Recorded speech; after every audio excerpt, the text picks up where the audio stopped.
if you're not ready for marriage, all those relationships are going to kind of lead to, a lot of the time, is compromise.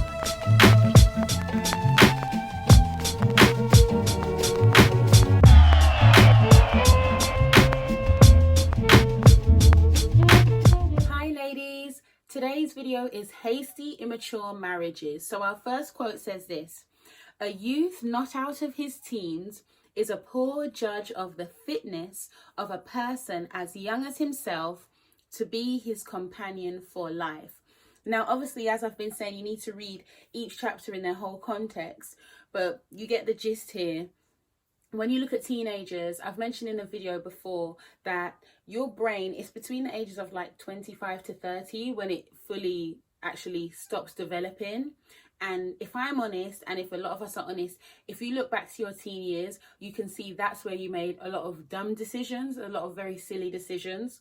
So I can understand why she's kind of counseling against, when you're a teen and your mind is still developing and you're not yet quite mature, that's not the time to really be getting into relationships. Because if we're honest, if you're not ready for marriage, all those relationships are going to kind of lead to, a lot of the time, is compromise. You know, maybe kissing each other, pushing past boundaries, touching each other inappropriately. So I would say, with regards to the teen years, that's not to say that, you know, teenagers, you know, we don't feel real emotions and stuff like that, but you just need to put it in check with regards to, am I really ready for marriage, and am I looking at all of the things that need to be that are required in a spouse for marriage. All right, the second quote says this: "Young men have received the truth and run well for a season, but Satan has woven his meshes about them in unwise attachments and poor marriages.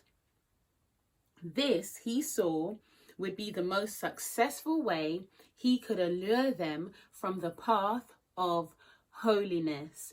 Now, I find that quote really interesting because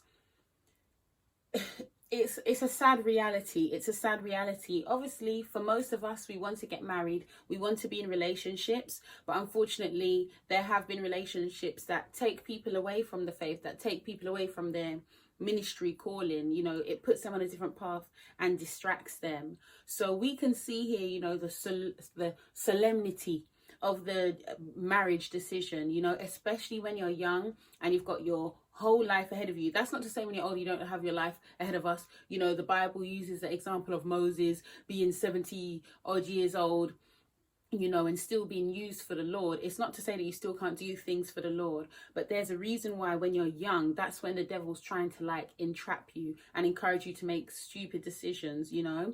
But God wants us to be wise from a young age. And I was having this discussion yesterday, and my husband was saying, I think it's because in the West we tend to stretch out childhood. We tend to like, how can I put it?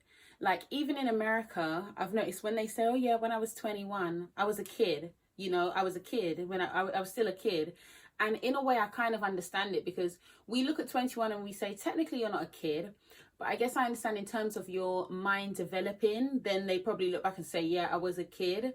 But in a way, it's like, I look at my girls and I see their kids, a 21-year-old, you're expecting them to have certain things, you know, in check. But I guess for a lot of us, if we look back, even when we were 21, we were still so green. There was a lot that you don't know about the world, you know. So with young people, if you see them getting interested, especially in the teen years, in a potential other, this is the time to really guide them and pray for them.